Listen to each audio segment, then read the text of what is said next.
Two powerful earthquakes have hit central Turkey and northwest Syria, killing at least 2,600 people and injuring thousands more. The first quake struck in the middle of the night, destroying homes and buildings across a large area. And as the desperate rescue operation was underway, a second one hit in the afternoon. Well, this is the scene tonight in Diyarbakir, one of the many areas where it's a race against time to save people trapped beneath the rubble.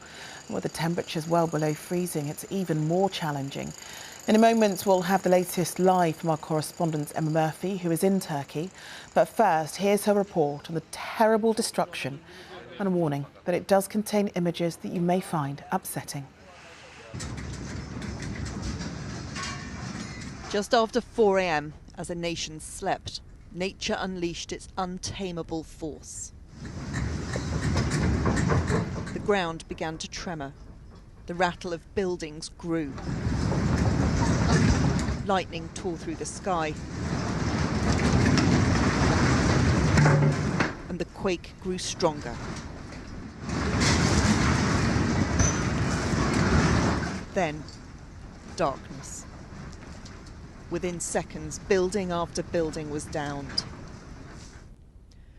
The homes which once protected, now concrete tombs for the living and the dead.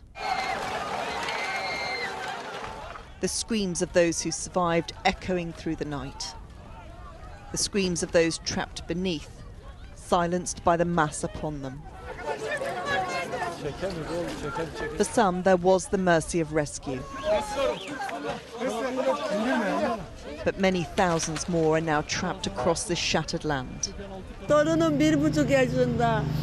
Please help. My grandchild is only 18 months old. They lived on the 12th floor. I cannot get through to my children or grandchildren.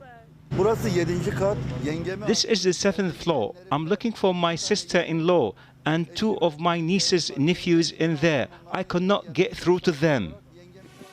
Daylight exposed the horrors of the night, but it brought no respite. Continual aftershocks brought down buildings as far apart as the distance between Manchester and London, with tremors felt across an area of 23,000 miles square.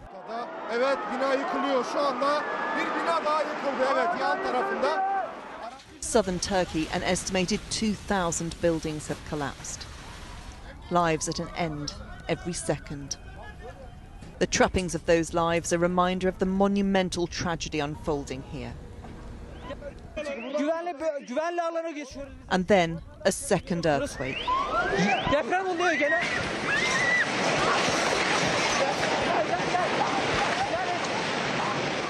At 7.5 magnitude, just a tiny bit less than the 7.8 of the first.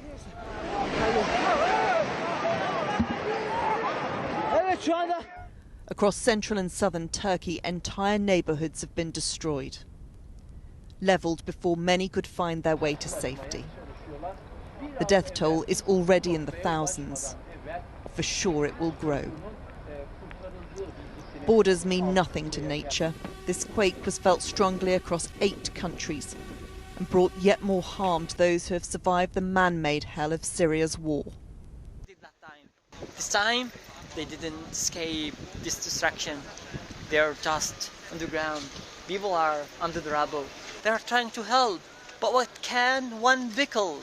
Some few people working in their bare hands, working for like those people who are under the rubble.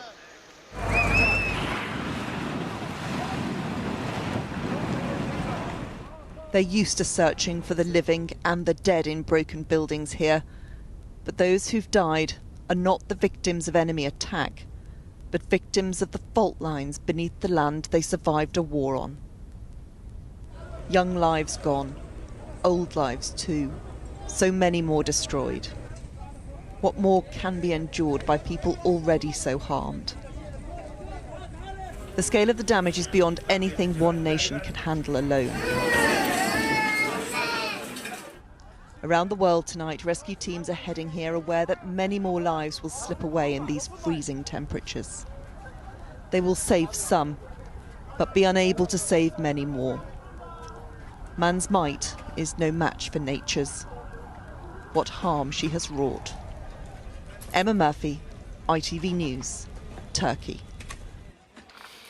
Well, earthquakes are common in Turkey, but the first one which hit was one of the most powerful in the region for at least a century.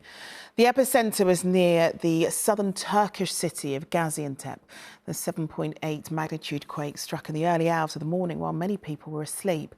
The first tremor was at a depth of 17.9 kilometres. Anything below 70 kilometres deep is considered shallow and causes more damage. Another powerful earthquake measuring 7.5 in magnitude then hit the same region with the epicentre near the city of Kahramanmaraş. The area is heavily populated. Gaziantep is a city of 2 million people. So too is Aleppo in Syria, which is, of course, still dealing with the destruction of the civil war. And over 1 million people live in Kahramanmaraş province. Well, our correspondent, Emma Murphy, is in Turkey for us tonight. And Emma, there's now a desperate operation, isn't there, to save as many lives as possible? Yes, there is, because it really is dreadful weather here. It's sub-zero temperatures, driving rain, and in some parts of southern and central Turkey, very heavy snow. And bear in mind, those poor people that have become trapped beneath the buildings were supposedly sleeping soundly and safely in their own beds, so they weren't dressed to be out in temperatures like this. And that is the real challenge for the rescue teams. They want to try and get as many people into those zones as quickly as possible to try and pull people out, because they know that these temperatures will kill. Even if people are in air pockets and have a chance to survive, they will really struggle to stay alive in these conditions. And it's not easy to get those teams in because the roads are blocked in some places because of snow, and of course the airports have been badly disrupted. At the moment, many people are taking shelter in schools and mosques. They're being provided with blankets, they're being provided with clothing and also food and warm drinks. But there is only so much that can be done in those situations. And of course, many of these people are waiting to find out what have happened to friends and loved ones. The whole of Turkey is now under an earthquake alert this evening. There's a real concern that that huge shift of the Arabian and the Anatolian plates is going to cause further movements on fault lines around this country. So there is great concern. There have been over 40 aftershocks today, and some of those are actually at a magnitude that is greater than some earthquakes that have been reported in previous years. There is a huge rush to get those teams in. That's going to take time. The one thing that they don't have at the moment is the luxury of time.